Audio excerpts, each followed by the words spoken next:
نحمده ونستعينه ونستغفره ونعوذ بالله من شرور أنفسنا ومن سيئات أعمالنا من يهده الله فلا مضل له ومن يضلل فلا هادي له وأشهد أن لا إله إلا الله وحده لا شريك له وأشهد أن محمدًا عبده ورسوله أرسله بالحق بشيرًا ونذيرًا وداعيًا إلى الله بإذنه وسراجًا منيرًا أما بعد فإن خير الحديث كتاب الله وخير الهدي هدي محمد صلى الله عليه وسلم وشر الأمور محدثاتها وكل محدثة بدعة وكل بدعة ضلالة وكل ضلالة في النار أعوذ بالله من الشيطان الرجيم بسم الله الرحمن الرحيم قاف والقرآن المجيد بل عجبوا أن جاءهم منذر منهم فقال الكافرون هذا شيء عجيب أإذا متنا وكنا ترابا ذلك رجع بعيد قد علمنا ما تنقص الأرض منهم وعندنا كتاب حفيظ وقال الله تعالى في موضع آخر ما آتاكم الرسول فخذوه وما نهاكم عنه فانتهوا واتقوا الله إن الله شديد العقاب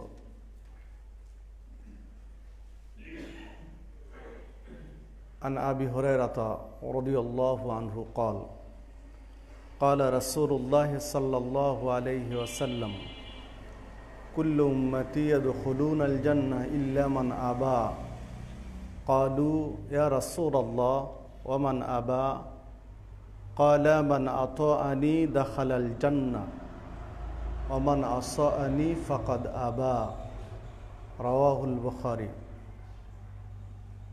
وعن عبد الله بن عمر رضي الله عنه قال قال رسول الله صلى الله عليه وسلم صلاة الليل مثنى ومثنى والبتر واحدة সম্মানিত জুমা জামাতের উপস্থিতি সর্বাগ্রে সেই মহান রব্বুল আলামিনের শুকরিয়া আদায় করি যার অশেষ মেহেরবানিতে সুস্থ শরীরে জুমার সালাতের জন্য মসজিদে সমবেত হতে পেরেছি তাই বলে আলহামদুলিল্লাহ। অতঃপর দরুদ ও সালাম বর্ষিত হোক সর্বকালের সর্বশ্রেষ্ঠ মহামানব সৈয়দুল মুরসালিন খাতামুন নবিয়্যিন মুহাম্মদুর রাসূলুল্লাহ সাল্লাল্লাহু আলাইহি ওয়াসাল্লামের প্রতি। সম্মানিত মুসল্লিবৃন্দ, আমি আপনাদের সামনে কোরআন মাজিদের একটি আয়াত পেশ করেছি। রাসূলুল্লাহ সাল্লাল্লাহু আলাইহি ওয়াসাল্লামের বাণীর মধ্য হতে দুটি হাদিস উল্লেখ করেছি। এর আলোকে আজকে আমার জুমায় আলোচনার বিষয় নফল সালাত, দ্বিতীয় পর্ব। এর আগে নফল সালাত সুন্নাহ বা নফল সালাতের একটা পর্ব নিয়ে আলোচনা করেছিলাম গত মাসে। তার কিছু অংশ বাদ ছিল, তার অংশ বিশেষ আজকে তুলে ধরার চেষ্টা করব ইনশাআল্লাহ। ওমা তৌফিকি ইল্লা বিল্লাহ আলাইহি তাওয়াক্কালতু ওয়া ইলাইহি উনীব। সবারই তো উপস্থিতি, আমরা বিগত দিনে আলোচনা করেছিলাম, সেগুলো একটু স্মরণ করে নিয়ে সামনে বাড়তে চাই। দেখুন, নফল সালাত বা সুন্নাত সালাত, নফল এবং সুন্নাত, কিছু মানুষের মধ্যে একটা বিভ্রান্তি রয়েছে যে মনে হয় নফল এক জিনিস আর সুন্নাত আর এক জিনিস, এরকম কেউ কেউ মনে করেন। কিন্তু না, ফরজের পরে, ফরজ সালাতের পরে যে সালাতগুলো রয়েছে এই সবগুলোই নফল বা সুন্নাত, যেটাই বলেন না কেন, একই জিনিস, নাম একাধিক। ফরজ ব্যতীত সবগুলোই সুন্নাহ, নফল, আপনি যেই নামেই বলেন না কেন। তো যাই হোক, আমরা বিগত দিনে আলোচনা করেছিলাম নফল সালাত বা সুন্নাত সালাতের ধারাবাহিকতায় ফরজ সালাতের পরে 12 রাকাত বা 10 রাকাত সুন্নাত রয়েছে এবং জুমার আগে পরে কি পরিমাণ সুন্নাত রয়েছে, এই বিষয়গুলো আমরা বিগত দিনে আলোচনা করেছিলাম। তো উভয় হাদিস সহি যে দৈনিক কোনো ব্যক্তি যদি 12 রাকাত নফল বা সুন্নাত আদায় করে, কোন হাদিসে এসেছে 10 রাকাত আদায় করে নিয়মিত, তাহলে আল্লাহ রাব্বুল আলামিন তার জন্য জান্নাতে ঘর নির্মাণ করবেন। সুবহানাল্লাহ।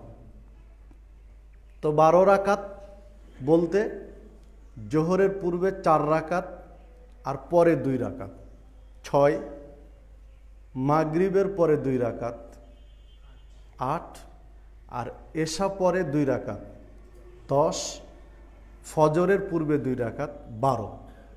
আর যে হাদিসে 10 রাকাতের কথা এসেছে ওই হাদিসে জোহরের পূর্বে 2 আর পরে 2 এর কথা আছে। উভয় হাদিস সহি, জোহরের পূর্বে 2 রাকাত, পরে 2 রাকাত, তাহলে বাকিগুলো সব ঠিক আছে। তো 10 রাকাত বা 12 রাকাত নিয়মিত কেউ যদি আদায় করতে পারে, তো এই সুন্নাহ বা নফল আদায়ের জন্য জান্নাতে তার জন্য ঘর নির্মিত হবে বা নির্মাণ করা হবে, আল্লাহ রাব্বুল আলামিন করবেন।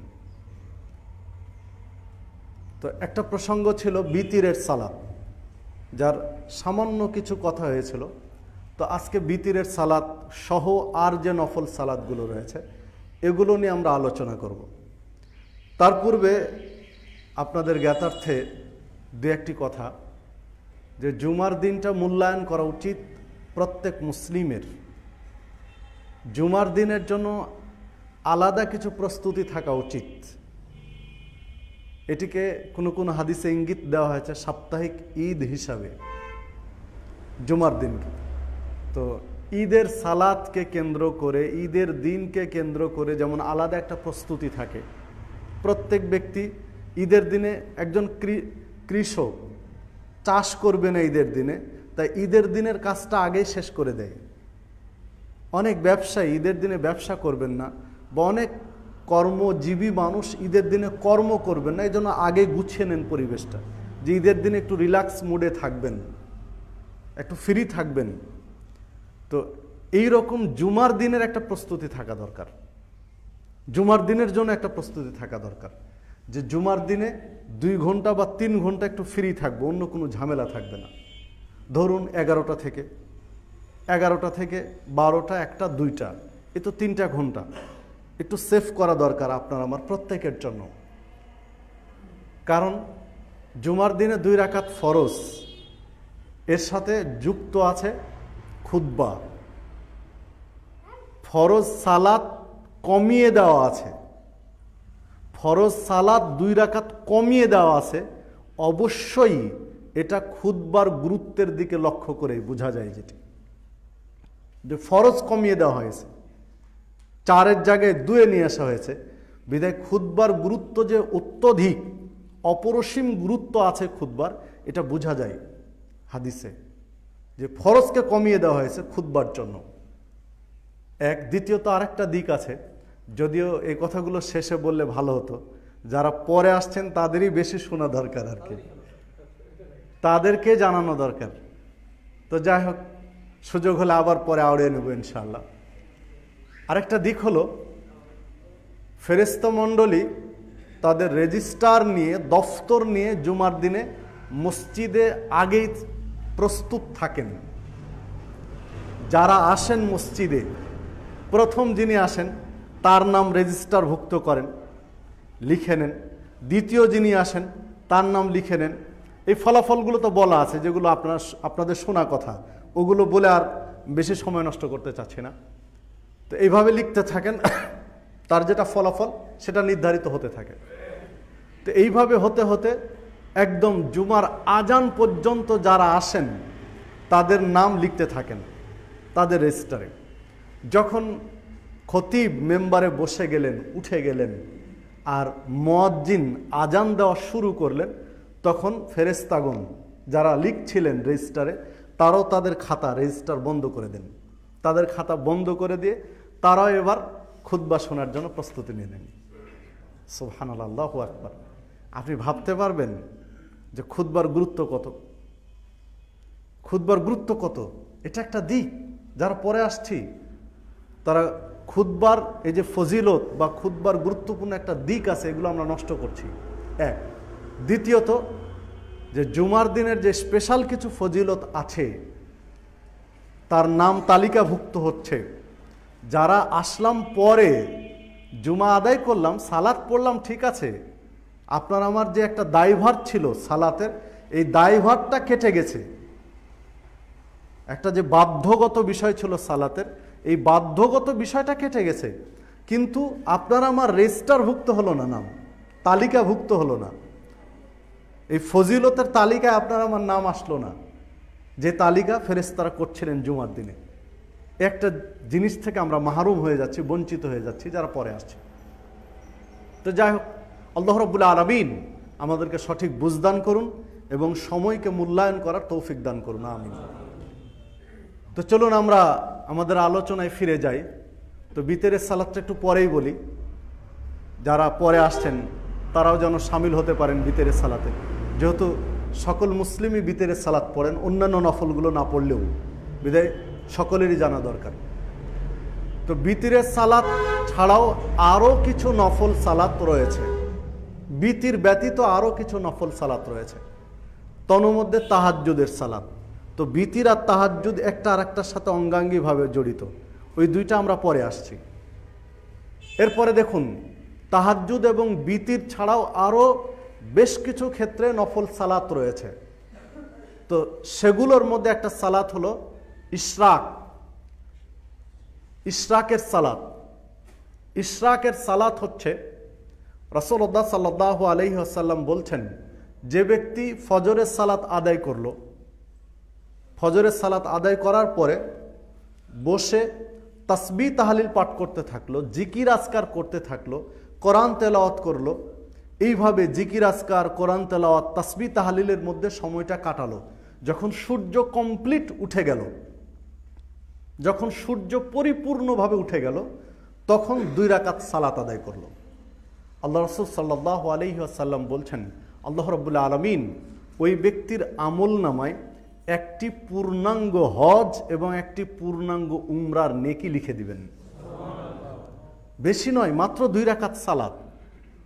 ফজরের সালাত আদায় করে বসে বসে তাসবিহ তাহলিল করছে, জিকির আজকার করছে, কোরআন তেলাওয়াত করছে, সূর্য উঠে গেছে, তখন 2 রাকাত সালাত আদায় করলো। এই 2 রাকাত সালাত তার একটা হজ এবং একটা উমরার জন্য সমপরিমাণ নেকি এনে দিবে। এইটা গুরুত্বপূর্ণ একটা সুন্নাহ বা নফল সালাত। অনুরূপভাবে আরও পরে সালাতুল দুহা, সূর্য যখন পরিপূর্ণ তাপ বিকিরণ করছে, পরিপূর্ণভাবে তাপ বিকিরণ করছে, আস্তে আস্তে পৃথিবী গরম হয়ে যাচ্ছে। হাদিসের দৃষ্টিভঙ্গিতে যেটা বোঝা যায় যে বালু তপ্ত হয়েছে, ঘোড়ার বাচ্চা বা উটের বাচ্চা তাপ অনুভব করছে আর কি, পায়ে খুরে, তার পায়ের খুরে তাপ অনুভব করছে। আমরা সহজ ভাষায় বলতে পারি যে এই যে শীতকালে শিশির বিন্দু পড়ছে, এই শিশির বিন্দুগুলো শুকিয়ে যাচ্ছে যখন ঘাসের ডগায় শিশির বিন্দুগুলো যখন শুকিয়ে যাচ্ছে রৌদ্রের তাপে, এই সময়টা, তাতে আমাদের দেশ বাংলাদেশের আবহাওয়া অনুযায়ী মোটামুটি আপনি ধরতে পারেন 9টা 9:30 এইরকম সময়। ঘাসের ডগার শিশুর বিন্দু শুকিয়ে যাচ্ছে, রোদে পৃথিবী গরম হচ্ছে। এই সময় যদি কোনো ব্যক্তি, এই সময়টাকে বলে সালাতুদ দুহা, এই সময় সালাত আদায় করা, এই সময় যদি কোনো ব্যক্তি 2 রাকাত সালাত আদায় করে, তার ফজিলত আল্লাহ রাসূল সাল্লাল্লাহু আলাইহি সাল্লাম বলছেন সাহাবীদেরকে যে তোমাদের প্রত্যেকটি গ্রন্থি বা জোড়ের জন্য সাদাকা করা উচিত। মানুষের শরীরে মাথার চাঁদি থেকে নিয়ে পায়ের তলা পর্যন্ত 360টি গ্রন্থি বা জোড় আছে। যেমন আপনি যদি বিশ্লেষণ করেন, আঙ্গুলের এখানে একটা জোড় আছে, এখানে আর একটা জোড় আছে, এখানে আর একটা জোড় আছে, এইভাবে কবজির এখানে একটা জোড় আছে, এভাবে এখানে একটা জোড় আছে, যেগুলো মুভ করছে। তো এই যে জোড়গুলো আছে, তো মানুষের শরীরে সর্বমোট হাদিসে যেটি উল্লেখ আছে যে 360টি জোড় আছে, গ্রন্থি আছে। এই প্রত্যেকটা জোড়ের বিনিময়ে সাদাকা করা উচিত প্রত্যেক দিন, প্রত্যেক মুসলিমের জন্য, আল্লাহ রাসূল সাল্লাল্লাহু আলাইহি ওয়াসাল্লাম বলছেন। কারণ এই জোড়গুলোর যে গুরুত্ব কত, আপনার আমার শরীর সুস্থ আছে, স্বাভাবিক আছে, তাই মনে করছে এই জোড়গুলো মনে তেমন কোনো গুরুত্ব নেই, কিন্তু যার হাতটা ভেঙে গেছে, প্লাস্টার করা আছে পুরো হাত, তাকে জিজ্ঞাসা করেন যে মুভিং পাওয়ার, যেটা ফোল্ডিং হয়ে যাচ্ছে হাতটা, এর যে কত গুরুত্ব তিনি বুঝতে পারছেন। যিনি বাঁকা করতে পারছেন না, যার কোনো কারণে হাঁটুটা ভেঙে গেছে, পুরো শরীর প্লাস্টার করা আছে, তিনি বুঝতে পারছেন যে হাঁটুর গুরুত্ব কত, এই হাঁটু যে ফোল্ডিং হচ্ছে, মুভ করছে, এটার গুরুত্ব কত তিনি অনুভব করতে পারছেন। তো দেখুন, তো এই যে আল্লাহ রাব্বুল আলামিন আপনার আমার জন্য নিয়ামত দিয়েছেন, যদি হাতের আঙ্গুলগুলো একদম স্ট্রেট সোজা থাকতো, পুরোপুরি সোজা, মুভ করবে না, বাঁকা হবে না, তাহলে আপনি কোনো খাবার খেতে পারতেন?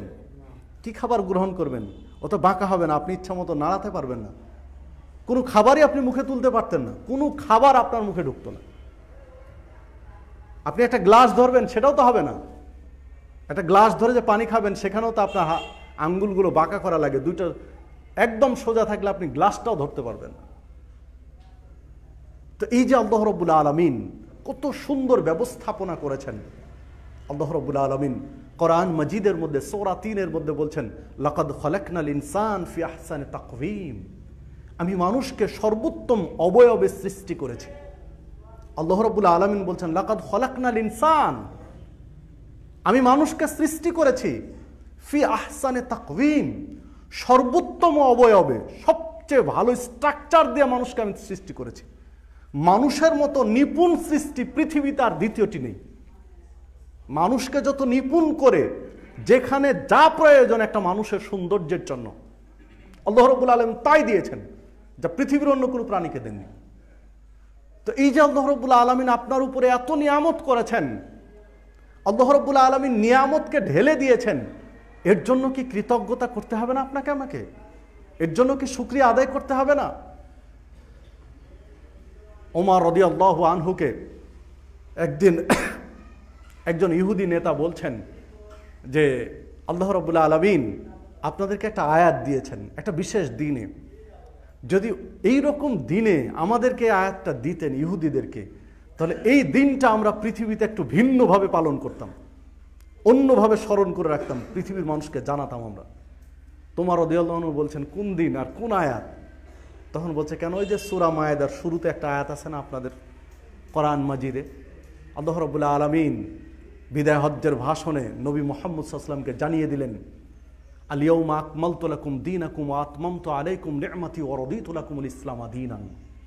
আল্লাহ রাব্বুল আলামিন বলছেন, আল ইয়াউমা আকমালতু লাকুম দীনাকুম, আজকের দিন তোমাদের জন্য ইসলামকে পরিপূর্ণ করে দিলাম, জীবন বিধান হিসেবে ইসলামের পূর্ণাঙ্গতা দিলাম। ওয়া আতমামতু আলাইকুম নি'মাতি, আমার যত নিয়ামত ছিল মানুষের জন্য, তা আজকে আমি পরিপূর্ণ করে দিলাম। আমার যত নিয়ামত ছিল আমি মানুষের জন্য আজকে পূর্ণাঙ্গ করে দিলাম। ওয়ারাদিতু লাকুমুল ইসলাম দীনান, এই পৃথিবীতে যত দিন আছে, জীবন ব্যবস্থা আছে, মতবাদ আছে, ইজম রয়েছে, তরিকা রয়েছে, মতাদর্শ রয়েছে, সবগুলোর উপর আমি প্রাধান্য দিলাম ইসলামকে, এবং তার উপর আমি সন্তুষ্ট হলাম, রাজি হলাম। সুবহানাল্লাহ, আল্লাহু আকবার। যিনি এই পৃথিবী, আকাশ, বাতাস সবকিছু সৃষ্টি করেছেন, যার ইশারা ছাড়াই পৃথিবীর সবকিছু অচল, তিনি ঘোষণা দিচ্ছেন ওয়ারাদিতু লাকুমুল ইসলাম দীনান, এই পৃথিবীতে একটা দিনের উপরে আমি সন্তুষ্ট, সেটা হচ্ছে ইসলাম। সবগুলো আল্লাহ নাকচ করে দিয়ে একটা দিনকে গ্রহণ করেছেন, স্বীকৃতি দিয়েছেন, সেটা হচ্ছে ইসলাম। এই স্বীকৃতি যদি আমরা ইহুদিরা পেতাম, তাহলে আমরা ঘটা করে এই দিনটা প্রচার করতাম পৃথিবীর মানুষের কাছে। একজন ইহুদি উমর রাদিয়াল্লাহু আনহুকে জিজ্ঞাসা বলছেন আর কি।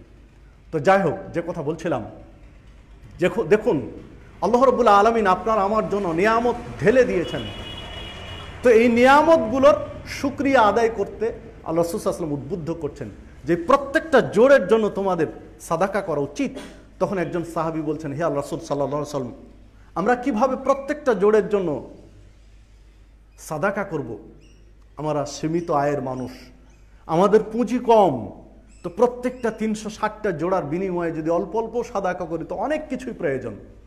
তখন আল্লাহ রাসূল সাল্লাল্লাহু আলাইহি ওয়াসাল্লাম বলছেন, যদি সালাতুদ দুহা তথা চাস্তের 2 রাকাত সালাত আদায় করতে পারো, তাহলে প্রত্যেকটা জোড়ের বিনিময়ে সাদাকার সমতুল্য নেকি আল্লাহ লিখে দিবেন।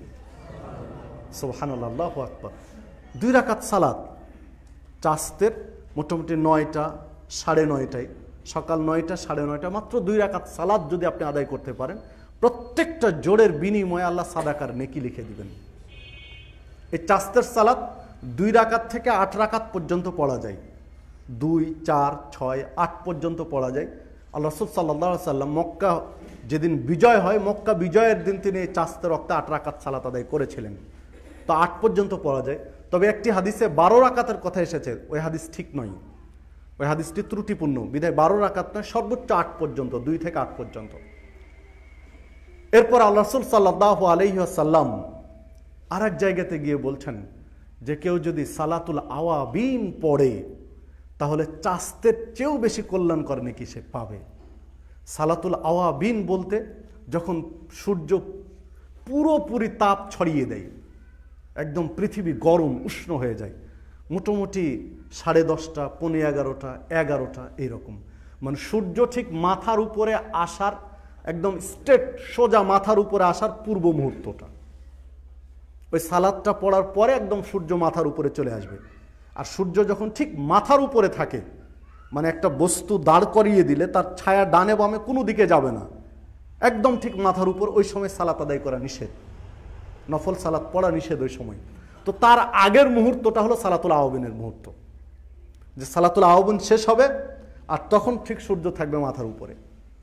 তো এই সময় যদি কেউ 2 রাকাত সালাত আদায় করতে পারে, তাহলে আল্লাহ রাব্বুল আলামিন ওই চাস্তের যারা সালাত আদায় করেছে তার চেয়ে বেশি নেকি লিখে দিবেন।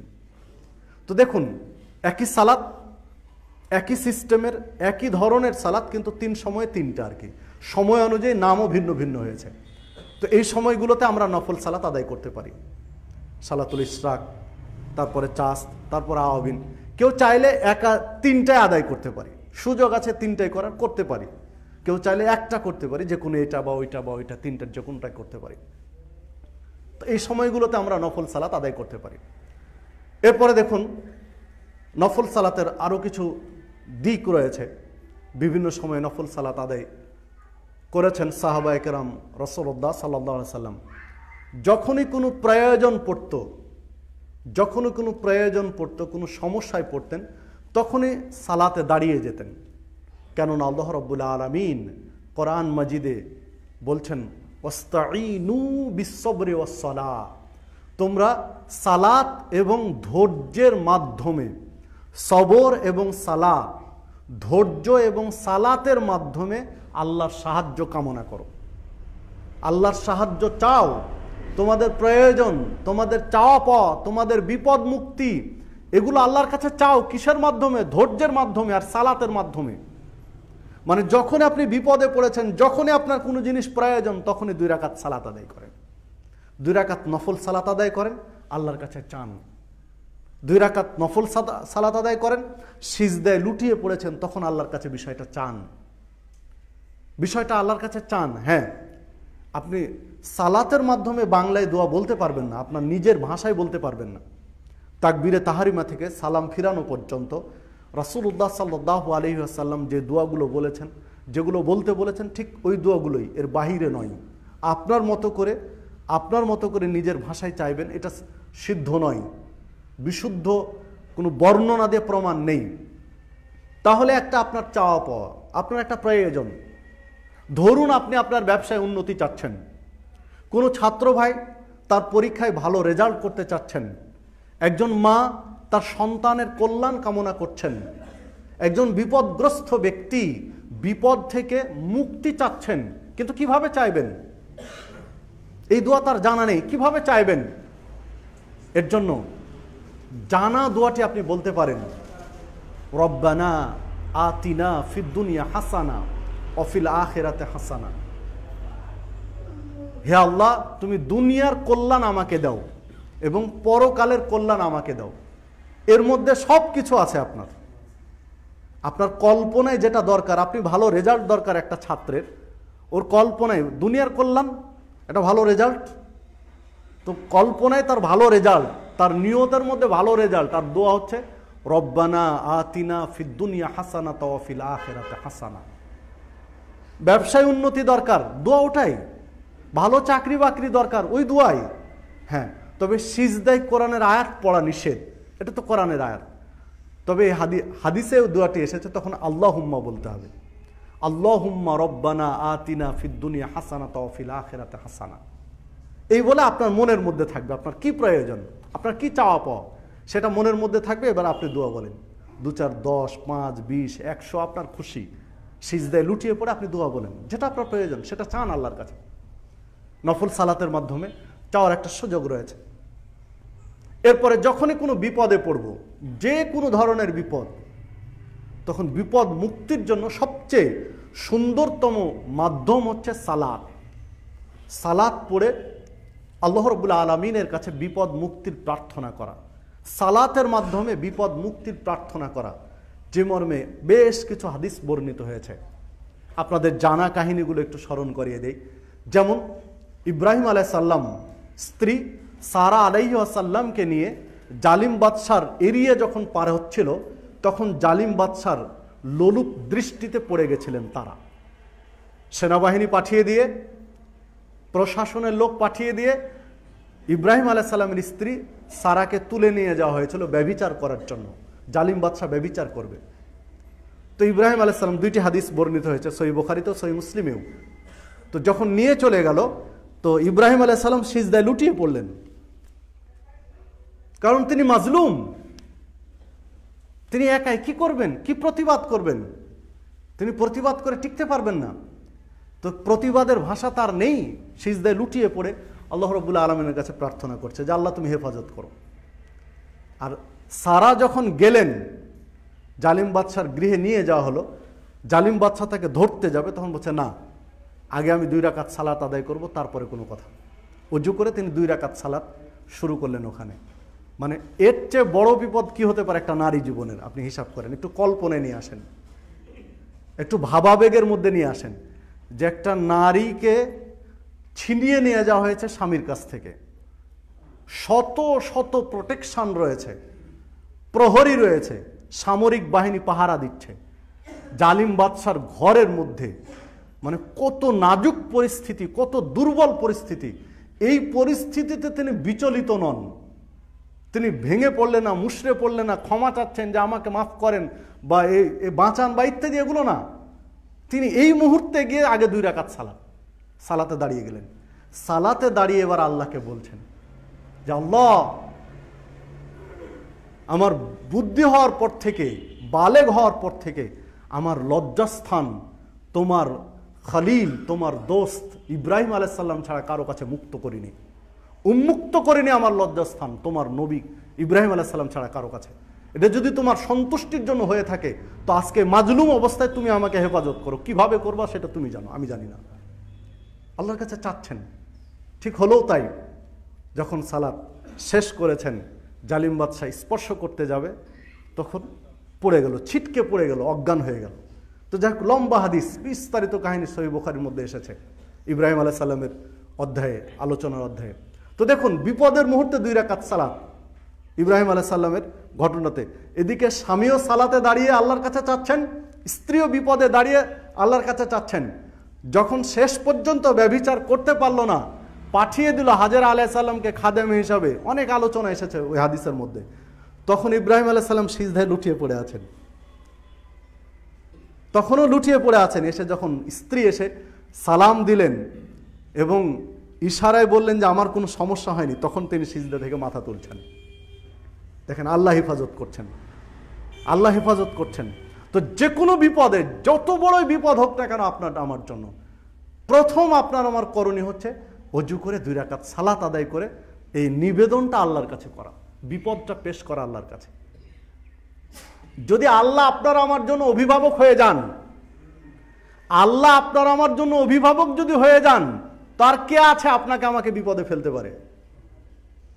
দেখুন বাস্তবতা যেটা, যে একটা এতিম ছেলে আর একটা পিতাওয়ালা ছেলে, যার পিতা আছে, সবাই বলবে যে এতিম ছেলেটা নিরাপদ নয়, তার অনেক ঝামেলা।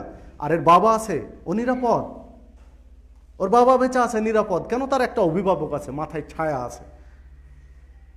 একটা বিধবা নারীর অনেক সমস্যা, নিরাপত্তা নেই, কিন্তু স্বামী আছে, এইরকম একটা নারীর সমস্যা কম, কারণ তার মাথার উপর একটা ছাতা আছে, একটা অভিভাবক আছে, গুরুত্বপূর্ণ অভিভাবক, যে তার জীবন বাজি রেখে তার নিরাপত্তার বিধান নিশ্চিত করবে। তো একটা অভিভাবক মাথার উপরে থাকলে অধীনস্থরা কতটা নিরাপদ নিজেকে মনে করে। তো একজন মুমিনের অভিভাবক তো আল্লাহ হন, একজন মুমিনের অভিভাবক তো আল্লাহ। এই অভিভাবকত্বের দায়িত্ব নিয়েছেন, যেটা কোরআন মাজিদের স্পষ্ট আয়াত। তো যদি আল্লাহ কারো অভিভাবকত্বের দায়িত্ব কাঁধে নিয়ে নেন, আল্লাহ নিয়ে নেন, তার টেনশন কিসের? তার কিসের বিপদ? কিসের এত চিন্তা যে খেতে পাবো কিনা, হক পথে চলতে গেলে খেতে পাবো না, রুজি থাকবে না, বিপদ আসবে, মানুষ এই বলবে ওই বলবে, নাক ছিটকানি দিবে, মসজিদ থেকে বের করে দিবে, মসজিদ ভেঙে দিবে, ইত্যাদি ইত্যাদি। এত চিন্তা কেন আপনার আমার? আপনার আমার তো অভিভাবক আল্লাহ। নবী মুহাম্মদ সাল্লাল্লাহু আলাইহি সাল্লাম এই পৃথিবীতে সবচেয়ে নিরঙ্কুশ একটা উত্তম চরিত্রের মানুষ, তার মতো ভালো মানুষ পৃথিবীতে দ্বিতীয়টা নেই। যার সার্টিফিকেট, যার সনদ দিয়েছেন, চারিত্রিক সনদ, আল্লাহ রাব্বুল আলামিন কোরআন মাজিদে, ইন্নাকা লাআলা খুলুকিন আযীম, আপনি সুমহান চরিত্রের অধিকারী। যিনি কোনো মানুষকে কোনোদিন প্রহার করেছেন, অন্যায়ভাবে ব্যত্রাঘাত করেছেন, গালি দিয়েছেন, মানুষকে অন্যায়ভাবে কষ্ট দিয়েছেন, যার কোনো রেকর্ড নেই। নবী হওয়ার পরে তো নেই, নবী হওয়ার আগেও নেই।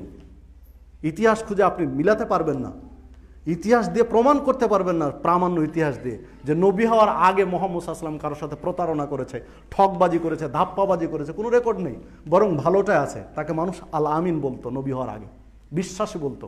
জাহেলি যুগের মানুষ তার কাছে সম্পদ গচ্ছিত রাখতো, বিশ্বাসী ছিলেন তাই তো রাখতো। তো তার মতো একটা মানুষ যদি বিপদে পড়তে পারে, মানুষের কাছে মার খান, সিজদায় লুটিয়ে পড়ে যদি উটের ভিড়ি মাথার উপরে চাপিয়ে দিতে পারে, তাহলে আপনাকে মসজিদ থেকে ঘাড় ধাক্কা দিয়ে বের করে দিয়েছে সঠিক আকীদায় সালাত আদায় করার জন্য, বিশুদ্ধভাবে সালাত আদায় করার জন্য। এর জন্য আপনি কেন মনক্ষুণ্ণ হচ্ছেন? আপনাকে ঘাড় ধাক্কা দিয়ে বের করে দিয়েছে হক পদ্ধতিতে সালাত আদায় করার জন্য, মানে আপনি কবুলিয়াতের মধ্যে আছেন, তাই তো বিপদটা এসেছে। এর জন্য আপনার আমার দুশ্চিন্তাগ্রস্ত হওয়ার কোনো প্রয়োজনই নেই, ভাবারই দরকার নেই যে সমস্যায় পড়ছি। বরং আল্লাহ রাব্বুল আলামিন আপনার আমার অভিভাবকত্ব নিয়েছেন, দায়িত্ব নিয়েছেন। ইনশাআল্লাহ তিনি আপনার আমার নিরাপত্তা নিশ্চিত করবেন। তবে আপনার আমার ঈমানটা একটু পরীক্ষা করে দেখবেন, বাজিয়ে দেখছেন যে আপনার আমি ঈমানের উপরে কায়েম বা অটল রয়েছে কিনা। তো যাই হোক, যে কথা বলছিলাম, যে যখনই বিপদে পড়ব তখন 2 রাকাত সালাত। খুবাইব রাদিয়াল্লাহু আনহু, আসিম রাদিয়াল্লাহু আনহু নেতৃত্বে 10 জন সাহাবীকে যখন আল্লাহ রাসূল সাল্লাল্লাহু আলাইহি ওয়াসাল্লাম একটা অভিযানে পাঠালেন, তাদেরকে অমুসলিমরা ঘিরে নিল, বৃষ্টির মতো চারিদিক থেকে তীর নিক্ষেপ করছে। 7 জন শহীদ হলেন, পরে আরও 2 জন শহীদ হলেন। খুবাইব রাদিয়াল্লাহু আনহু বন্দী হয়ে আছেন, বন্দী জীবন যাপন করছেন। তার বদরের যুদ্ধে, এক যুদ্ধে অমুসলিমদের একজন নেতাকে তিনি হত্যা করেছিলেন যুদ্ধে, খোবাইব রাদিয়াল্লাহু আনহু। তার ছেলেরা এবার তাকে হত্যা করবেন, মানে তাদের হাতে বন্দী হয়ে আছেন। তো যখন মৃত্যুদণ্ড কার্যকর করবে তখন খোবাইব রাদিয়াল্লাহু আনহু বলছেন যে তোমরা আমাকে মেরে ফেলবে, ঠিক আছে সমস্যা নেই, তবে আমাকে 2 রাকাত সালাত পড়ার সুযোগ দাও। তো 2 রাকাত সালাত আদায় করলেন মন খুলে।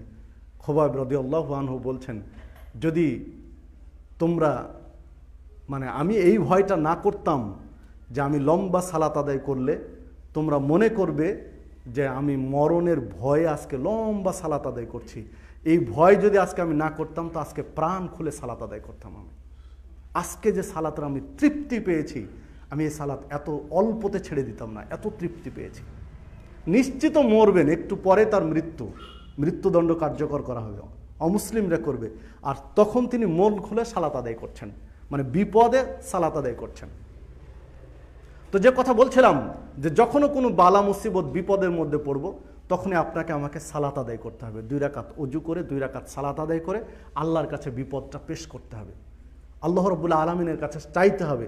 ইদা সাআলতা ফাসআলিল্লাহ ওয়া ইজা ইসতাআনতা ফাসতাইন বিল্লাহ। আর রাসূল সাল্লাল্লাহু আলাইহি ওয়াসাল্লাম বলছেন যদি কোনো কিছু চাওয়ার প্রয়োজন হয় সেটা আল্লাহর কাছে চাও। কে তোমাকে দিবে? তোমার বাবার কাছে তুমি চেয়েছো, তোমার বাবা কি দেওয়ার মালিক? তোমার বাবার যে ইনকাম সোর্স সেটা আল্লাহ কে বাড়িয়ে দিয়েছেন? আল্লাহই বাড়িয়ে দিয়েছেন। তুমি কোনো নেতার কাছে চাইবে, রাষ্ট্রপতির কাছে চাইবে, আর কারো কাছে চাইবে, কোনো পীর মাজার কার কাছে চাইবে? সে কি দেওয়ার মালিক? দেওয়ার মালিক তো আল্লাহ, তুমি আল্লাহর কাছে চাও। ইদা সাআলতা ফাসআলিল্লাহ, যা চাইবে সেটা আল্লাহর কাছে চাও। ওয়াইজা ইসতাআনতা ফাসতাইন বিল্লাহ, সাহায্য সহযোগিতা করো। অনেক মানুষ বলে থাকে যে আপনি ছাড়া এই পৃথিবীতে আমার কেউ নাই, এই কুলে ওই কুলে কেউ নাই, আপনি যদি আজকে এই সহযোগিতা করেন তাহলে হবে, না হলে আর কেউ করার নেই। এসব কথা বলি, এগুলোর সাথে শিরকের গন্ধ রয়েছে। তো যদি সাহায্য সহযোগিতার প্রয়োজন হয় সেটাও পেশ করতে হবে আল্লাহর কাছে। এরপরে ওসিলা, কারো মাধ্যম প্রয়োজন, আপনি মাধ্যম নিতে পারেন, সমস্যা নয়। ইসলামে এই মাধ্যম, সহযোগিতার মাধ্যম নেওয়া এটা হারাম নয়, তবে চাওয়াটার প্রথম চাওয়া হবে আল্লাহর কাছে। দেখুন, তো যে কথা বলছিলাম যে নফলের মধ্যে একটা গুরুত্বপূর্ণ নফল হচ্ছে বিতরের সালাত।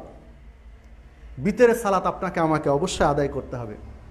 এখন বিতরের সালাত কয় রাকাত, কিভাবে আদায় করবেন, এই নিয়ে বাংলাদেশে বিস্তর ইখতিলাফ রয়েছে, মতানৈক্য রয়েছে, মতপার্থক্য রয়েছে, বিভিন্ন জন বিভিন্ন কথা বলছেন।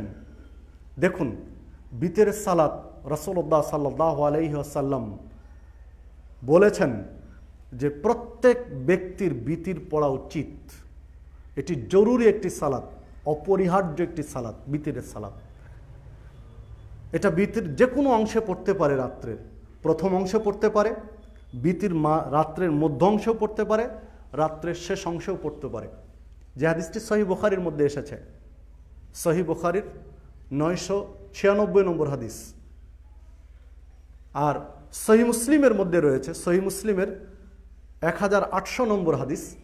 রাসূলুল্লাহ সাল্লাল্লাহু আলাইহি সাল্লাম ওই হাদিসের মধ্যে উল্লেখ করেছেন যে বিতির অবশ্যই ফজর উদয় হওয়ার আগেই আদায় করে নিবে, চেষ্টা করবে ফজরের আগেই পড়তে বিতির। অবশ্য সহিহ বুখারীতে আরেকটি হাদিস এসেছে, 998 নম্বর হাদিস সহিহ বুখারীর, সেখানে আল্লাহ রাসূল সাল্লাল্লাহু আলাইহি ওয়াসাল্লাম উল্লেখ করেছেন যে যদি কোনো কারণে ফজর উদয় হওয়ার আগে বা ফজরের আগে বিতির পড়া না যায়, ঘুমের কারণে, অসুস্থতার কারণে বা আর কোনো কারণে পড়া গেল না, তাহলে সকালে বিতির পড়ে নেবে। সূর্য ওঠার পরে সুবিধা মতো একটা সময়ে, জোহরের আগেই, আর সূর্য ওঠার পরে একটা সুবিধা মতো সময়ে পড়ে নেবে বিতির। ওই হাদিসের সহিহ বুখারীর। মানে বিতিরের গুরুত্বটা দেখুন, রাত্রের প্রথম অংশে, না হয় মাঝের অংশে, না হয় শেষ অংশে, যদি তাও না হয় তাহলে সূর্য ওঠার পরে, সেটাও যদি না হয় তো জোহরের আগে। মানে বিতিরটা ছেড়ে দেওয়া উচিত নয়। আর এক হাদিসে এসেছে, আয়েশা সিদ্দিকা রাদিয়াল্লাহু আনহা বলছেন যে রাসূলুল্লাহ সাল্লাল্লাহু আলাইহি ওয়াসাল্লাম 2টা নফল ছেড়ে দিতেন না, কোনো অবস্থাতেই ছেড়ে দিতেন না, কোনো ব্যস্ততাতেও বাদ দিতেন না। সেই 2টা হচ্ছে ফজরের 2 রাকাত সুন্নাত, ফরজের পূর্বে 2 রাকাত সুন্নাত, আর বিতির। এই 2টা সালাত তিনি কখনো ত্যাগ করতেন না, খুব গুরুত্বের সাথে আদায় করতেন। সফরে থাকলেও, ভ্রমণকালীন সময়েও তিনি আদায় করতেন। এখন বিতিরের রাকাত সংখ্যা কত হবে, কি পরিমাণ রাকাত সংখ্যা হবে? বাংলাদেশের এক ধরনের ওলামা একরাম, এক শ্রেণীর ওলামা একরাম তো ঝেড়ে ফেলে দিচ্ছেন যে এক রাকাত বলে কোনো ভিতির নাই, একদম নাকচ করে দিচ্ছেন যে এক রাকাত কোনো সালাতই নাই, এক রাকাত কোনো ভিতিরই নেই, একদম ঝেড়ে ফেলে দিচ্ছেন, নাকচ করে দিচ্ছেন। অথচ রাসূলুল্লাহ সাল্লাল্লাহু আলাইহি ওয়াসাল্লাম স্পষ্ট হাদিস উল্লেখ করেছেন যে এক রাকাত ভিতির আছে, এক রাকাত ভিতির পড়ার সুযোগ একজন মুসলিমের আছে। রাসূলুল্লাহ সাল্লাল্লাহু আলাইহি ওয়াসাল্লাম বলছেন, যে ব্যক্তি চাইবে, যে ব্যক্তি চায় 5 রাকাত ভিতির পড়তে, সে যেন 5 রাকাত পড়ে। যে ব্যক্তি চায় 3 রাকাত ভিতির পড়তে, সে যেন 3 রাকাত ভিতির পড়ে। আর যে ব্যক্তি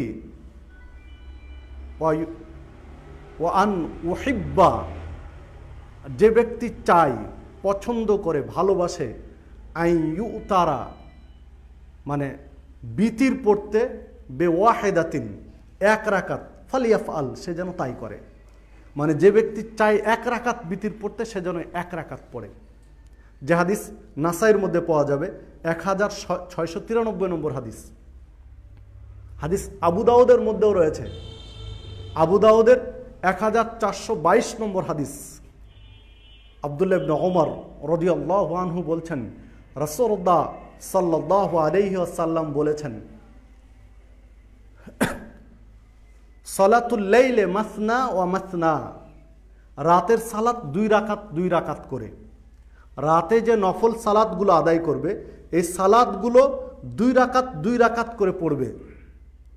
এরপরে বললেন, ওয়াল বিত্র রাকাতুন ওয়াহিদাতুন, আর বিতির পড়বে 1 রাকাত। যে রাতের সালাত পড়বে 2 রাকাত 2 রাকাত করে।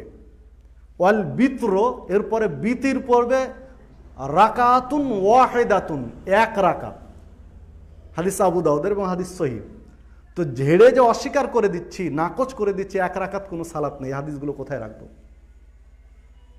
সহিহ বুখারী তো এসেছে 991 নম্বর হাদিস। সহিহ বুখারীর বিতিরের অধ্যায় পড়লে স্পষ্টই পাওয়া যায় রাসূলুল্লাহ সাল্লাল্লাহু আলাইহি ওয়াসাল্লাম 1 রাকাত বিতিরের কথা বলেছেন। 1 রাকাত বিতির পড়তে পারবে, সুযোগ আছে। সহিহ বুখারী, মুসলিম সহ প্রায় গ্রন্থে 1 রাকাত বিতিরের আলোচনা রয়েছে। হ্যাঁ, বিতির পড়া যায় কয়েক পদ্ধতিতে। 9 রাকাতের কথাও এসেছে হাদিসে। আল্লাহ রাসূল সাল্লাল্লাহু আলাইহি ওয়াসাল্লাম জীবনের প্রথম পর্যায়ে 9 রাকাত বিতির পড়েছেন, আস্তে আস্তে কমিয়েছেন, শেষ জীবনে সে 1 রাকাত বিতির পড়েছেন। তো চাইলে 9 রাকাত পড়তে পারি, 7 রাকাত পড়তে পারি, 5 রাকাত পড়তে পারি, 3 রাকাত পড়তে পারি, 1 রাকাতও পড়তে পারি। এই মর্মে সবগুলো হাদিসে সহিহ আছে। 9 থেকে 1 পর্যন্ত পদ্ধতি একটু ভিন্ন আছে। যদি 1 রাকাত বিতির পড়ি, তাহলে 1 রাকাত 1 বৈঠক 1 সালামে শেষ। যদি 3 রাকাত বিতির পড়ি, তাহলে সেটা হবে 1 বৈঠক এবং 1 সালামে। 1 বৈঠক 1 সালামে 3 রাকাত বিতির, যে হাদিস নাসাইর মধ্যে রয়েছে। এরপরে মুসান্নাফ ইবনু আবি শাইবার মধ্যে রয়েছে। এরপরে মুসান্নাফ আব্দুর রাজ্জাকের মধ্যে রয়েছে। এছাড়াও একাধিক গ্রন্থ রয়েছে। 3 রাকাত বিতির হবে 1 সালামে। বাইহাকির মধ্যে একটা হাদিস আছে, ওই হাদিস নিয়ে প্যাঁচ লাগিয়েছি ওলামায়ে কেরাম। বাইহাকির যে হাদিসটিতে এসেছে, সেখানে বলা হয়েছে 3 রাকাত বিতিরের কথা। 3 রাকাত বিতিরের কথা আল্লাহ রাসূল সাল্লাল্লাহু আলাইহি ওয়াসাল্লাম 3 রাকাত বিতির পড়তেন। এরপরে শেষে আছে হাদিসের, লা ইয়াকুদু ফি আখিরিহিন্না, শেষ রাকাত ছাড়া তিনি বসতেন না। এটা হলো হাদিসের শব্দ। বাইহাকির মধ্যে হাদিসটি আসছে যে আল্লাহ রাসূল সাল্লাল্লাহু আলাইহি ওয়াসাল্লাম 3 রাকাত বিতির পড়তেন, লা ইয়াকুদু, তিনি বসতেন না, ফি আখিরিহিন্না, শেষ রাকাত ছাড়া। 3 রাকাত বিতিরের শেষ রাকাত ছাড়া তিনি বসতেন না। এই বাইহাকি পরবর্তীতে আধুনিক যুগে যে প্রিন্টগুলো আছে, এই আধুনিক প্রিন্টগুলোতে উল্লেখ করা আছে লা ইয়াকুদুর জায়গায় আছে লা ইউসাল্লিমু, যে লা ইউসাল্লিমু ফি আখিরিহিন্না, 3 রাকাত বেতের পড়তেন, শেষ রাকাত ছাড়া সালাম ফিরাতেন না। এই প্যাঁচটা লাগিয়ে দেওয়া আছে। মানে লা ইয়াকুদুর জায়গায় লা ইউসাল্লিমু, মানে সালাম ফিরাতেন না, বসতেন না জায়গায় সালাম ফিরাতেন না। এইটা দিয়ে বলছি যে না, যে তিনি সালাম ফিরাতেন না, মানে শেষ রাকাতে সালাম ফিরাতেন, কিন্তু মাঝখানে বৈঠক করতেন, মাগরিবের মতো করে দিতেন, যে হাদিস ঠিক নয়। সম্মানিত উপস্থিতি, এছাড়াও আরও বেশ কিছু হাদিসে রয়েছে 3 রাকাত বিতির হলে 1 সালামে হবে, এক বৈঠকে, মাগরিবের মতো নয়। আর মাগরিবের মতো বিতির পড়তে হবে, মানে এক বৈঠক, মাঝখানে বৈঠক করে আবার শেষে আর একটা বৈঠক করে সালাম ফিরানোর। এই মর্মে যে হাদিসগুলো রয়েছে একটিও সহি নয়, কোনোটি জয়ীফ, কোনোটি জাল। বিধায় 3 রাকাত বিতির পড়লে 1 সালামে 1 বৈঠকে পড়তে হবে। আরও বড় কথা যেটি, আরও যেটা বিশ্লেষণের বিষয়, 5 রাকাত বিতির যদি কেউ পড়ি সেটা হবে 1 সালামে, মাঝখানে কোনো বৈঠক নেই। হাদিস সহিহ বুখারীতে আছে, হাদিস সহিহ বুখারীর 5 রাকাত বিতির আল্লাহ রাসূল সাল্লাল্লাহু আলাইহি সাল্লাম পড়েছেন। 8 রাকাত পড়েছেন রাতের সালাত তাহাজ্জুদ, আর 5 রাকাত বিতির পড়েছেন, 8 5 13 রাকাত পড়েছেন। তো তখন তিনি এক বৈঠকে 1 সালামে 5 রাকাত পড়েছেন, শেষে গিয়ে একদম। তো 5 রাকাত, হাদিস সহিহ বুখারীতে এসেছে। তো 5 রাকাত বিতির যদি এক বৈঠকে 1 সালামে হয়, তাহলে 3 রাকাতটা 2 বৈঠকে আর 1 সালামে কি করে হয়? এটা একটু ভাবার বিষয়, যে 5 রাকাত যদি আল্লাহ রাসূল সাল্লাল্লাহু আলাইহি ওয়াসাল্লামের নিজের আমল, সেটি আয়েশা সিদ্দিকা রাদিয়াল্লাহু আনহা বলছেন যে তিনি 1 সালামে একটানা 5 রাকাত পড়ে শেষে বৈঠক করে সালাম ফিরিয়েছেন। তো 5 রাকাত যদি একটানা 1 সালামে হয়, তো 3 রাকাতটা 2 সালাম, 1 সালামে আর 2 বৈঠক হয় কি করে? হ্যাঁ, তবে যখন 5-এর উপরে পড়েছেন, 7 রাকাত বিতির পড়েছেন, তখন 2 বৈঠকে করেছেন। একটানা 6 রাকাত, এরপরে বৈঠক করেছেন, আবার 1 রাকাত পড়ে আবার বৈঠক করে সালাম ফিরিয়েছেন। যখন 9 রাকাত পড়েছেন বিতির, তখন একটানা 8 রাকাত পড়েছেন, 8 রাকাত পড়ে বৈঠক করেছেন, বৈঠক করার পরে আবার 1 রাকাত পড়ে বৈঠক করে সালাম ফিরিয়েছেন। তো 7 রাকাত 9 রাকাতে গিয়ে তিনি শেষ রাকাতের আগে বৈঠক করেছেন, শেষ রাকাত পড়ে সালাম ফিরিয়েছেন। কিন্তু 5 পর্যন্ত, 1 থেকে 5 পর্যন্ত 1 3 5 এক বৈঠক এবং 1 সালামেই পড়েছেন। সম্মানিত উপস্থিতি, এইভাবে আপনি আমি বিতিরগুলো পড়ার চেষ্টা করব। 1 রাকাত বিতির যারা বলছে নাই, তাদের এই হাদিসগুলো খেয়াল করলেই পাবো যে এই হাদিসগুলো আমরা অস্বীকার করে ফেলছি। এই হাদিসগুলো অস্বীকারের পর্যায়ে চলে যাচ্ছে। 1 সালামে বিতির আছে, বিতির 1 রাকাত বিতির একাধিক হাদিস আছে, কেন আমরা অস্বীকার করব? সাহাবীরা আমল করেছেন, রাসূলুল্লাহ সাল্লাম পড়েছেন, এই মর্মে একাধিক হাদিস প্রমাণ করে। এরপরে তাহাজ্জুদের সালাত। তাহাজ্জুদের সালাত অত্যন্ত গুরুত্বপূর্ণ একটা নফল সালাত। আল্লাহ রাসূল সাল্লাল্লাহু আলাইহি সাল্লাম বলছেন, আফদালুস সালাত, সর্বোত্তম সালাত হচ্ছে বাদাল ফরিদা, ফরজের পরে সালাতুল লাইল, রাত্রের সালাত, তাহাজ্জুদের সালাত। যে হাদিস সহিহ বুখারীতে এসেছে, সহিহ বুখারীর আরেকটি হাদিসে এসেছে, এই হাদিস সহিহ মুসলিমের মধ্যে এসেছে, আর সহিহ বুখারীতে এসেছে 1145 নম্বর হাদিস সহিহ বুখারীর। আল্লাহ রাসূল সাল্লাল্লাহু আলাইহি ওয়াসাল্লাম বলছেন যে রাত্রের শেষ প্রহরে নিকটতম আসমানে আল্লাহ নেমে আসেন, এরপরে ডাক দেন, মাইয়াদউনি ফাস্তাজিব লাহু, কে দোয়া করছো আমি কবুল করব। ওমাইয়াস আলুনি ফাউতিয়াহু, কে কিছু চাচ্ছ আমি দান করব। ওমাইয়াস্তাগফিরুনি ফাগফির লাহু, কে ক্ষমা চাচ্ছ আমি ক্ষমা করব। প্রত্যেক রাতে আসেন, মানে এই সময়টা হচ্ছে তাহাজ্জুদের সময়। তো এই সময় সালাত আদায় করা উচিত। আল্লাহ রাসূল সাল্লাল্লাহু আলাইহি ওয়াসাল্লাম অন্য জায়গায় বলেছেন, তোমরা রাত্রের শেষ অংশে সালাত আদায় করো, কেননা এটা তোমাদের পূর্ববর্তী যারা পরহেজগার মানুষ ছিলেন তারা করতেন। এই সময় দোয়া কবুল হয় মানুষের। আল্লাহ রাসূল সাল্লাল্লাহু আলাইহি ওয়াসাল্লাম আদায় করতে বলেছেন। স্বামী স্ত্রীর মানে বরকতময় বন্ধন উল্লেখ করতে গিয়ে ওইখানে একটা কথা বলেছেন যে স্বামী স্ত্রীর মানে ভালো জুটি, ভালো জোড়া জুড়ি হচ্ছে তারাই যারা রাত্রে, গভীর রাত্রে স্বামী উঠেছে ঘুম থেকে রাতের সালাতের জন্য, এরপরে স্ত্রীকে জাগিয়ে দিচ্ছে। আল্লাহ রাসূল সাল্লাল্লাহু আলাইহি ওয়াসাল্লাম বলছেন, যদি স্ত্রীর ঘুম না ভাঙে, জাগতে না চায়, তাহলে পানি নিয়ে চোখে পানি ছিটিয়ে দিচ্ছে। অনুরূপভাবে কোনোদিন স্ত্রী আগে উঠেছে সালাতের জন্য, রাতের সালাত তাহাজ্জুদ পড়ার জন্য, স্বামীর ঘুম ভাঙছে না, উঠছে না, উঠিয়ে দিচ্ছেন। যদি না ঘুম ভাঙে, গভীর ঘুম হয়, তখন চোখে পানি ছিটিয়ে দিচ্ছে স্ত্রী স্বামীর চোখে। এই 2 জন মিলে উঠে 2 রাকাত সালাত আদায় করছেন, একসাথে অথবা ভিন্ন ভিন্ন। এরা হচ্ছে আল্লাহর কাছে পছন্দনীয় জোড়া, পছন্দনীয় জুটি। সম্মানিত উপস্থিতি, একটু খেয়াল করুন হাদিসগুলোর, কি চমৎকার। স্বামী স্ত্রীর বন্ধনটা হবে এইরকম। স্বামী স্ত্রীর মধ্যে যদি নিগুড় ভালোবাসা না থাকে আর ওই অবস্থায় পানি ছিটিয়ে দেয়, তো পরিবেশটা কি হবে একটু ভাবুন তো দেখি। ইবাদত তো দূরের কথা, যে পরিবেশ হবে সেটা টাকেল দেয় কঠিন। পরের দিন বিচার সমাধানে বসতে হবে আপনাকে আমাকে। মানে বন্ধনটা হবে স্বামী স্ত্রীর এইরকম। ইসলাম এটা চেয়েছে যে ঘুম ভাঙাবে একজন আরেকজনের চোখে পানি ছিটিয়ে দিয়ে। তাহলে স্বামী স্ত্রীর বন্ধন কত নিগুড় ভালোবাসা হলে এই পর্যায়টা হতে পারে। ঠিক ইসলাম এটাই চেয়েছে। স্বামী স্ত্রীর মধ্যে এত টকঝক, এত ঝগড়াঝাটি কেন হবে? কেন সমাজে এত অশান্তি, কেন এই সমস্যাগুলো? কারণ আমরা ইসলাম থেকে দূরে সরে গেছি। তাই রাসূলুল্লাহ সাল্লাল্লাহু আলাইহি সাল্লাম বলছেন, আফসুস সালাম, তোমরা বেশি বেশি সালাম দাও, বেশি বেশি সালাম দাও। সালাম বেশি বেশি দিলে মনের মধ্যে যে অহংকার দূর হয়ে যাবে, আরেকজনের সাথে মহব্বত তৈরি হবে। আছে না, সালামের উত্তর নেওয়ার জন্য অপেক্ষায় রয়েছে, ও দিবে না শুধু উত্তর নেওয়ার জন্য। যখন পাশ কাটিয়ে চলে গেছে তখন বলছে, ও তুমি অমুকের বেটা না, কই তুমি সালাম তো দিলা না। মানে কি চমৎকার কথা, সালাম নেওয়ার অপেক্ষায় আছেন। কেন মুরব্বী, আপনি ওই বাচ্চা ছেলেটাকে সালাম দেন। আপনার নাতির বয়সে ঠিক আছে, ও দিতে ভুলে গেছে বা ভুল করেছে বা তার শিক্ষা নেই, পারিবারিক শিক্ষা নেই, আপনি সালাম দেন তাকে আপনি সালাম দেন সম্বোধন করে যে কেমন আছো। ও লজ্জিত হবে, পরের দিন আপনার সাথে দেখা হলে আপনার আগে সে আপনাকে সালাম দেবে, শিক্ষা পেয়ে গেছে সে। তা আপনি এটা না করে অহংকার নিয়ে জিদ করে যে আমি সালাম দেবো কেন, আমি বড় বা আমি মুরব্বী ইত্যাদি, আপনার অহংকার, এই অহংকার দূর হবে সালামের মাধ্যমে। সম্মানিত উপস্থিতি, মহব্বত তৈরি হবে সালামের মাধ্যমে। যার সাথে আপনার অনেক শত্রুতা, অনেক রাগ, কথা বলে না আপনার সাথে, আপনি ওকে সালাম দেন, হাসি মুখে সালাম দেন। দেখা হলে হাসি মুখে সালাম দেন, উত্তর নিবে না, ঠিক আছে না নেক, যখনই দেখা হবে সালাম দেন। একদিন দেখবেন, আজ হোক কাল হোক 10 দিন পরে হোক, এক সময় সে আপনার কাছে মানে নতি স্বীকার করতে বাধ্য হবে। সালামের পাওয়ার, এগুলো শক্তি আছে সালামের। এক সময় সে নিজের ভুল বুঝতে পারবে যে আমি এত রাগ করি, এত কিছু করে, তারপরে আমাকে সালাম দেয়। এক সময় দেখবেন সালামের উত্তর নেবে, মহব্বত তৈরি হয় সালামের মধ্যে। আল্লাহ রাসূল সাল্লাল্লাহু আলাইহি ওয়াসাল্লাম বলছেন, আফসুস সালাম, অধিক হারে সালামের প্রচার করো, সালাম দাও বেশি বেশি। অতঈমুত তাআম, ক্ষুধাতুর ব্যক্তিকে খাবার দাও, খাবার তুলে দাও। অন্নহীনকে অন্ন দেওয়া মানে অহংকার দূর করার একটা বড় মাধ্যম। মনের মধ্যে অহংকার দূর হয়ে যায় যখন ক্ষুধাতুর ব্যক্তিকে খাবার দেয়।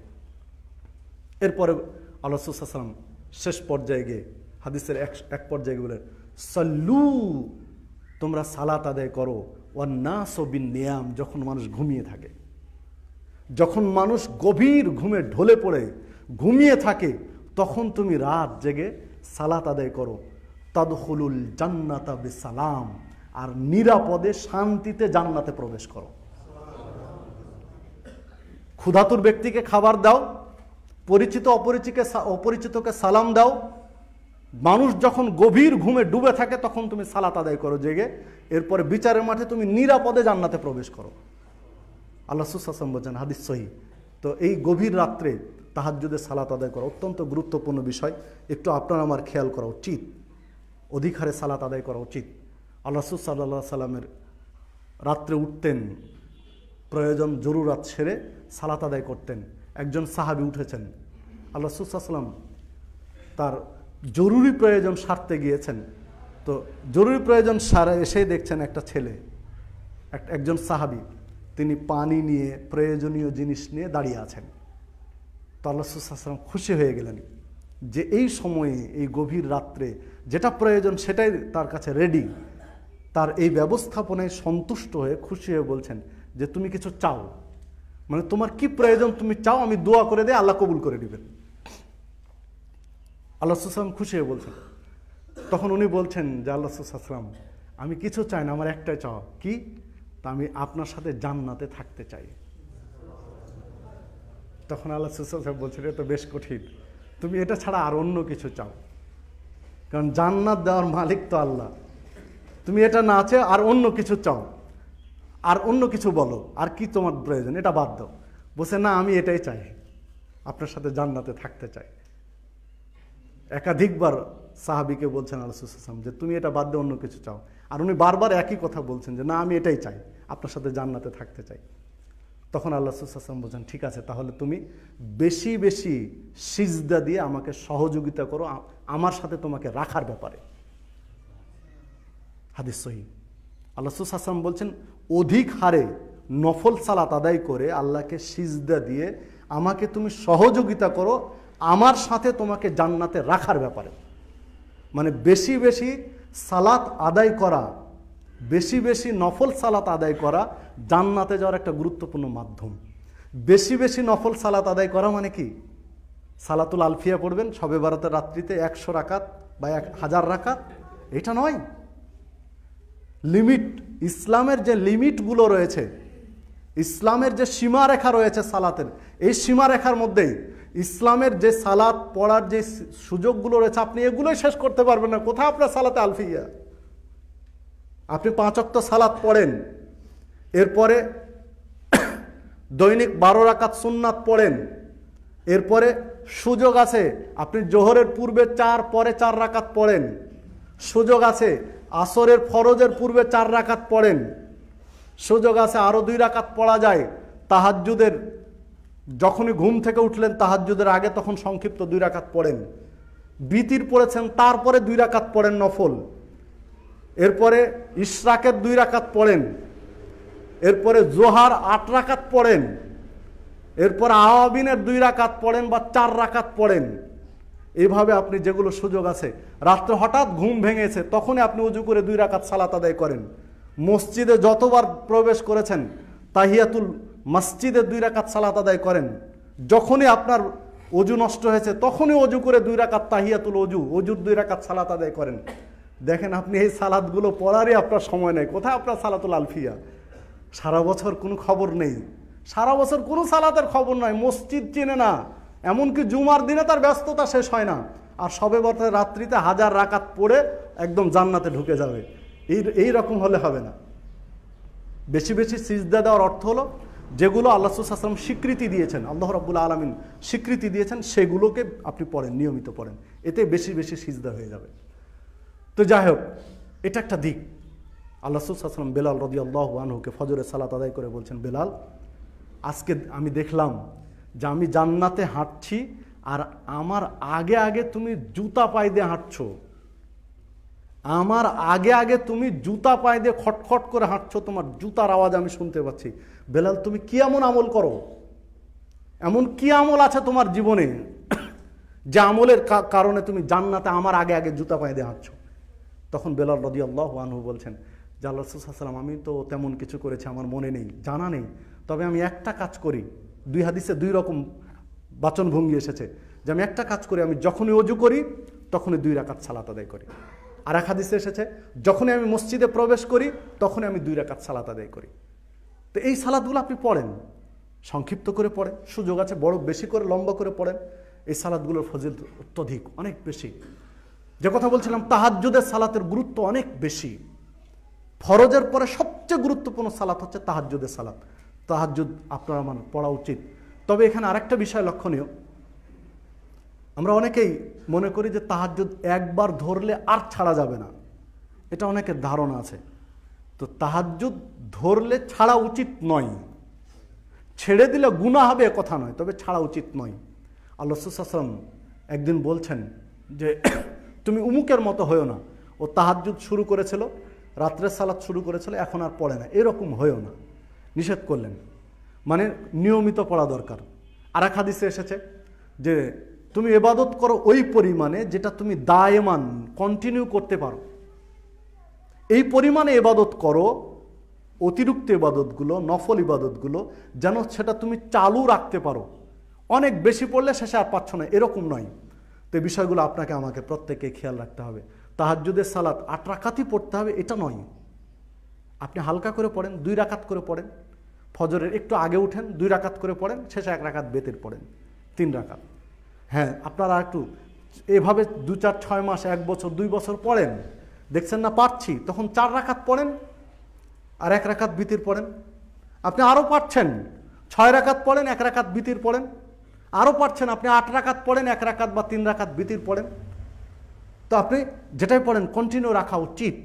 আর যদি এভাবে সম্ভব না হয় তাহলে যখনই ঘুম ভাঙবে বা মাঝে মাঝে ঘুম ভেঙেছে, অজু করে রাত্রে 2 রাকাত সালাত পড়া উচিত।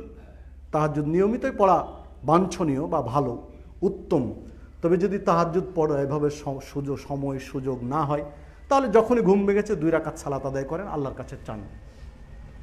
এরপর আল্লাহ রাসূল সাল্লাল্লাহু আলাইহি ওয়াসাল্লাম আরেকটি হাদিসের মধ্যে বলছেন, যদি কেউ আশঙ্কা করে যে আমি রাত্রে উঠতে পারবো না, আমার রাত্রে ওঠা সম্ভব হবে না, শরীর ক্লান্ত, অসুস্থতা বা ইত্যাদি, তাহলে ও যেন বিতিরের পরে 2 রাকাত সালাত আদায় করে নেয়, নফল।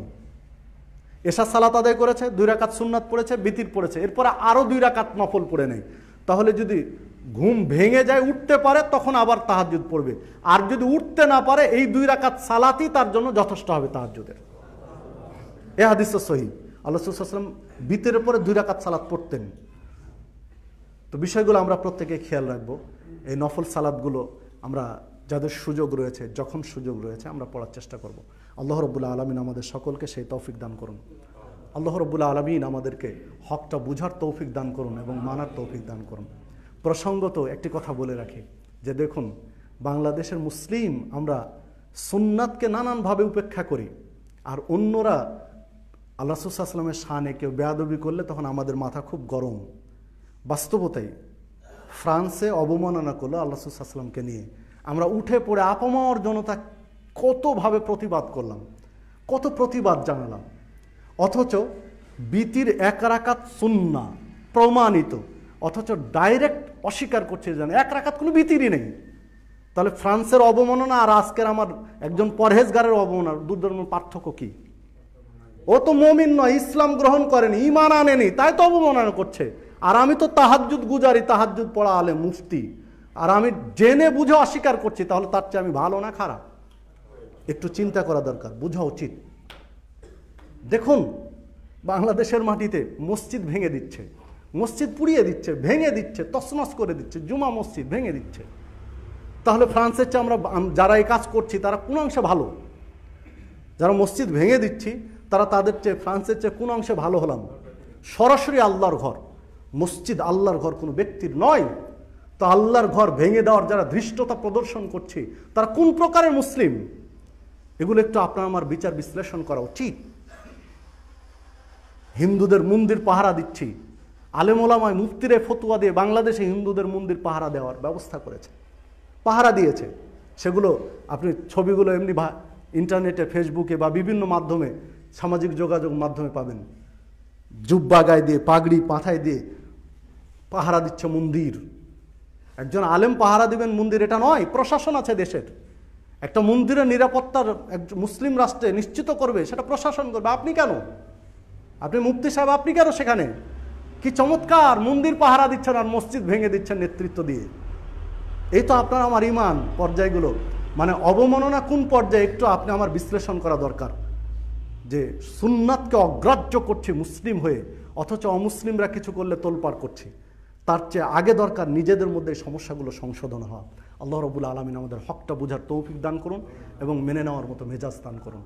আল্লাহ রাব্বুল আলামিন আমাদের নফল সালাতগুলো মূল্যায়ন করার তৌফিক দান করুন। আমিন। আকুলু কওলি হাযা ওয়াস্তাগফিরুল্লাহ।